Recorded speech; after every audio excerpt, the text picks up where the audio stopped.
Hello Vilas, welcome to Revathi's Tamil kitchen. Revathi's Tamil கிச்சனில் இன்றைக்கி ரொம்ப டேஸ்டான பலாப்பழ அல்வா எப்படி செய்யுதுன்னு பார்க்கலாம் வாங்க. இது வரைக்கும் ரேவதிஸ் தமிழ் கிச்சன் சேனலை சப்ஸ்கிரைப் பண்ணாதவங்க மறக்காமல் சப்ஸ்கிரைப் பண்ணிக்கோங்க.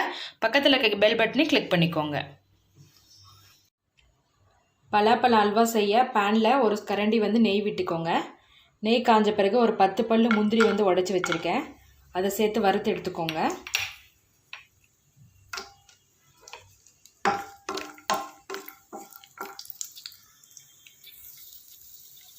முந்திரி வறுபட்ட பிறகு இதை மாற்றிடுங்க பிளேட்டுக்கு.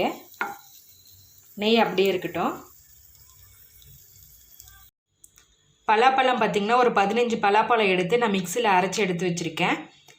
நான் வச்சுருக்க பழம் ரொம்ப பழமாக இருந்ததுனால அப்படியே அரைச்சிட்டேன். ஓரளவுக்கு பழமாக இருந்துச்சுன்னா நீங்கள் குக்கரில் போட்டு 2 விசில் விட்டு கூட அரைச்சிக்கலாம். இப்போ முந்திரி வறுத்த அதே நெய்யில் அரைச்ச பலாப்பழத்தை சேர்த்துக்கலாம்.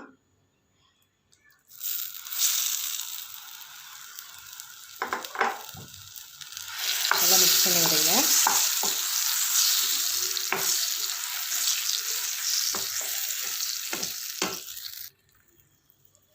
ஒரு 2 நிமிஷம் நெய்யிலே நல்லா மிக்ஸ் பண்ணி விடுங்க.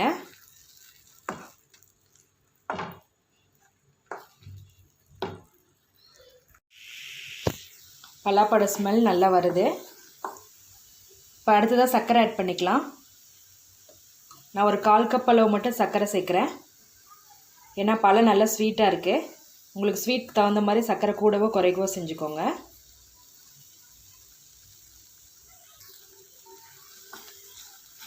சர்க்கரை சேர்த்து நல்லா மிக்ஸ் பண்ணி விடுங்க. சர்க்கரை நல்லா கரையட்டும்.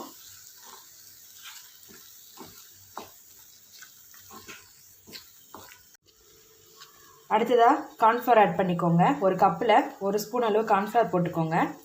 கார்ன்ஃப்ளவர் சேர்த்து தண்ணி சேர்த்து நல்லா மிக்ஸ் பண்ணி விட்டுருங்க. கார்ன்ஃப்ளவருக்கு பதிலாக நம்ம கோதுமை மைதா என்ன வேணாலும் ஆட் பண்ணிக்கலாம்.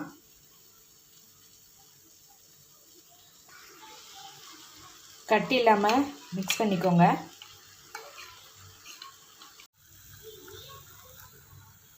மிக்ஸ் பண்ணி வச்சுருக்க கார்ன்ஃப்ளவரை அடுத்ததாக ஆட் பண்ணிக்கலாம். கார்ன்ஃப்ளவர் சேர்த்துனோடனே நல்லா கெட்டியாயிடும். கைவிடாமல் கிளறி விட்டுட்டே இருங்க.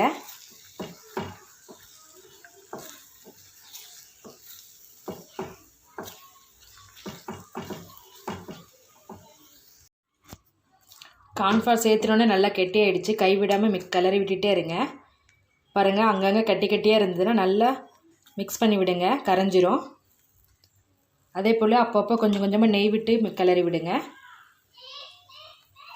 எங்கேயும் ஒட்டாமல் அல்வா ஈவனாக வரணும். அந்த ஸ்டேஜ் வரும்போது நம்ம இறக்கிடலாம். லாஸ்ட்டாக வறுத்து வச்சுருக்க முந்திரி சேர்த்துக்கோங்க. சேர்த்துட்டு இன்னொரு ஸ்பூன் நெய் சேர்த்து நல்லா கிளறி விடுங்க. அல்வா பார்த்திங்கன்னா ஒரு 5 நிமிஷம் நம்ம கிண்டி விடும் போதே நல்லா ஈவனாக வந்துருச்சு.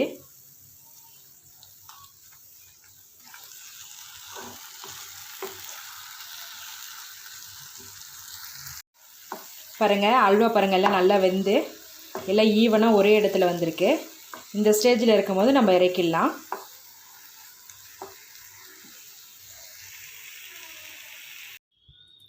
டேஸ்டான பலாப்பழ அல்வா ரொம்ப ஈஸியாக பண்ணிட்டோம்.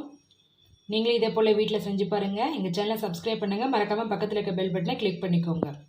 இந்த வீடியோ உங்களுக்கு பிடிச்சிருந்தால் லைக் பண்ணுங்கள், ஷேர் பண்ணுங்கள், கமெண்ட் பண்ணுங்கள். ரேவதிஸ் தமிழ் கிச்சன் பார்க்குற எல்லாருக்கும் ரொம்ப நன்றி.